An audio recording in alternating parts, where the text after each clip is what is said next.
Good day sa inyo mamig. So for today's video, maglilinis tayo ng body throttle. No? So this is our very first time na maglilinis sa Odo na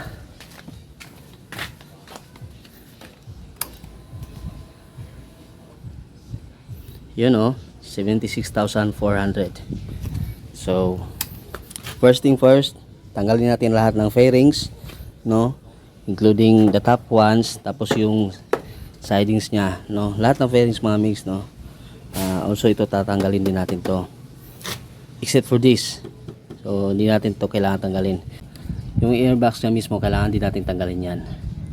So yun, simulan natin, no, mga mix.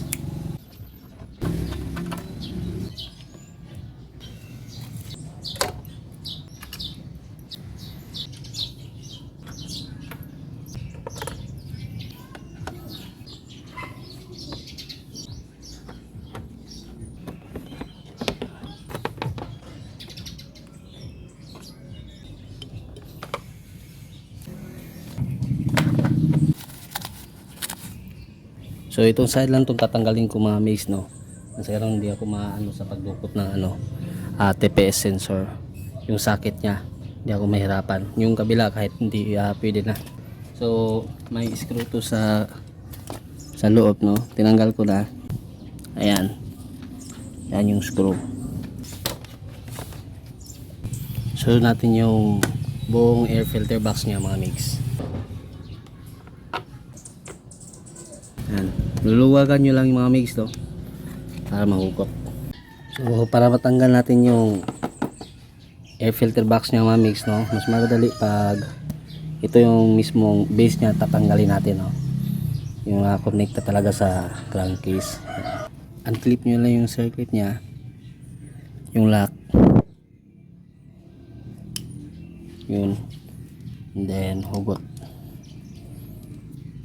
Yun, sobrang lumi ng air element box nya lang. So yan, sasama lang natin to, luluwagan natin to, saka mabunot natin yung mga cable. Ito mga mix, no, ito yung FI natin. So ito yung TPS natin, no, throttle body, then intake manifold.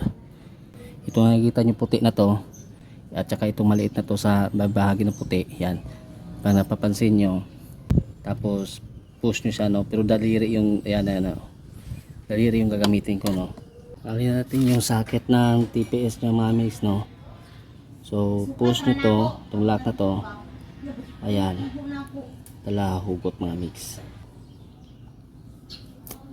Yun yung socket din ng niya mga mix, fuel injector, no, yung FI nya. So still same yung niya, yan, may lock dito, tapos sugot. Yun. So tanggalin natin yung throttle body niya mga mix, no. So ito may dalawang bolt dito, 18mm. Yun.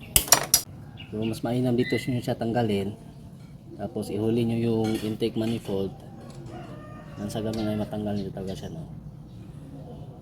Tapos mas madali natin mahugot yung sa fuel line nya. Okay, so marumi na, no, mga mix. Yan. Yan TPS natin.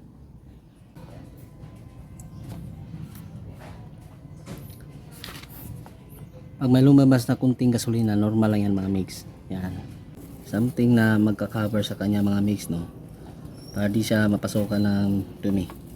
Next, tanggalin natin yung intake manifold. Medyo may katigasan mga mix kasi stock pa. Yan.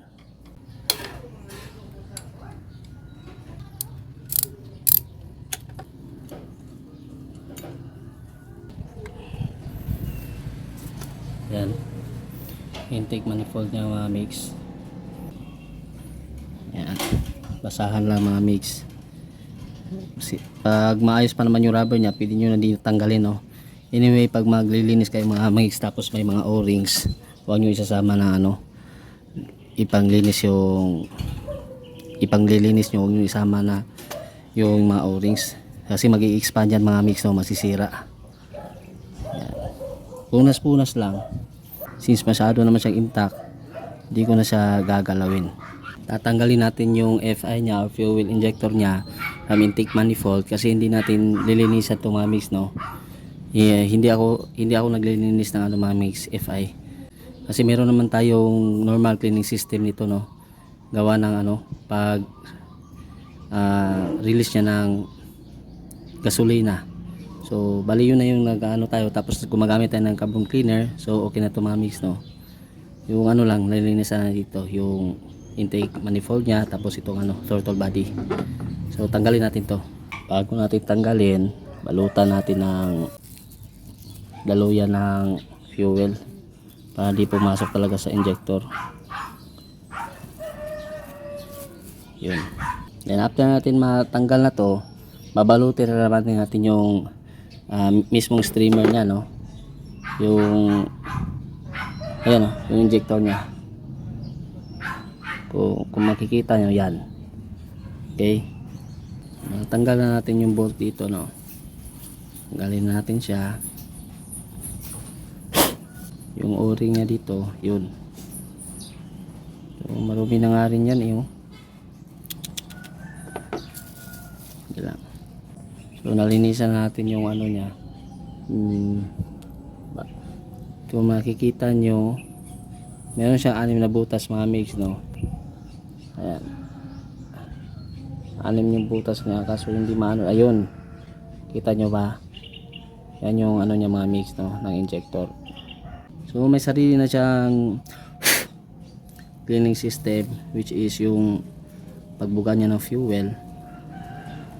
Basta on maintenance schedule lang tayo sa natin, fuel filter, wala magiging problema sa injector natin mga mix, no. Ganito talaga ako mag trabaho mga mix kasi ayaw ko talaga na may pagdududahan ako pag ayaw manlar. So ito yung throttle body natin, tapos ito yung TPS natin mga mix, no.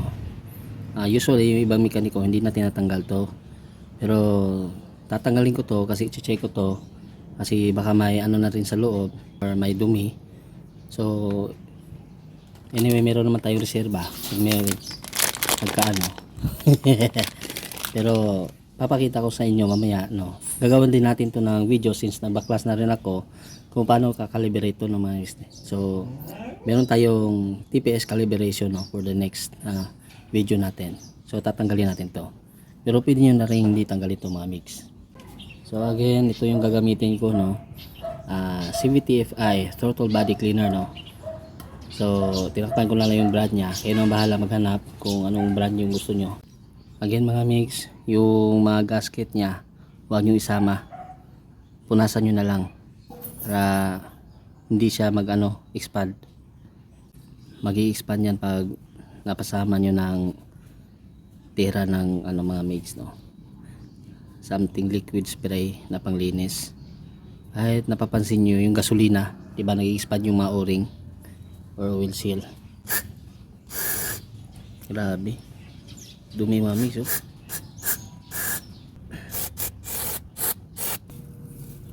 T25 special tools para hindi siya basta-basta nababaklas, no.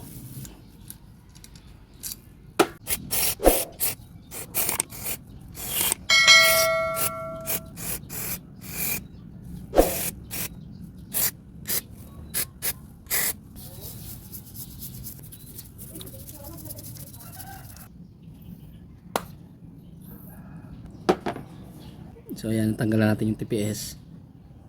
It seems okay naman, wala namang sumasaya dyan banda, yan, so okay naman siya, di naman marumi.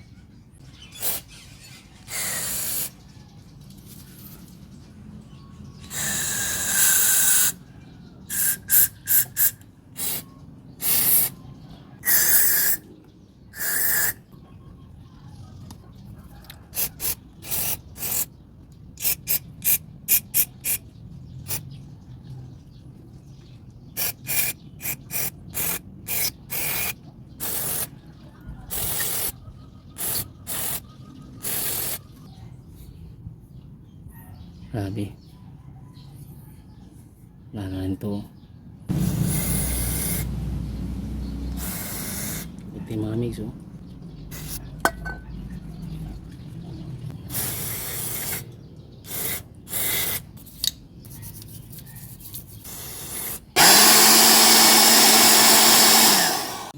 Tapos ko nang malinis lahat mga mix, no. Anyway, yung TPS nya, sundan nyo lang sa next video, no, para sa calibration nya, no. Kasi since nalinis ko to, kailangan natin siya i-calibrate, no. Kasi natanggal ko yung ano nya, yung bolt nya. So next video na naman, no, mga mix. So as for now, kabit natin to.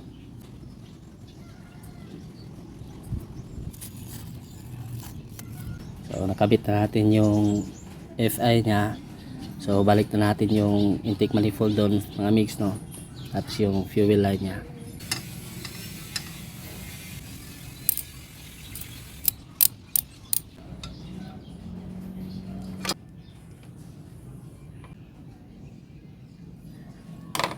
Tapos na natin malinis lahat to. So balik na natin siya mga mix, no. Kakapalit ko pa lang naman ito. Yan, bago pa. So balik na natin. Balik lang natin to socket ng TVS mga mix. Pag may narinig kayo na click, nag-lock na siya mga mix, no. Yun. Then ito, sinilyo ko na siya ng bagong silicone gasket. Then ito, lagay natin to dyan para makabit na.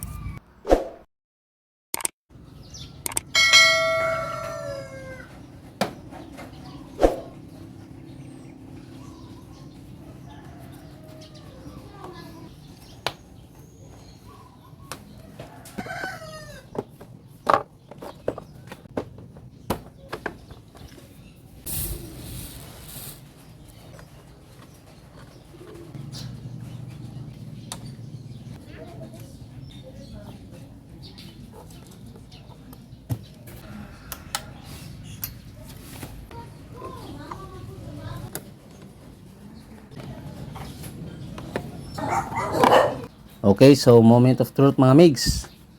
Pandarin natin.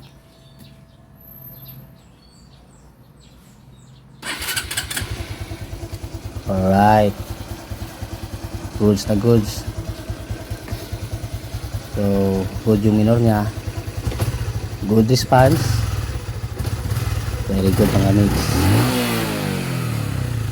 Alright, next time ulit mga migs. Hanggang sa uli. Ciao. Thanks for watching. Like, Comments share, and subscribe.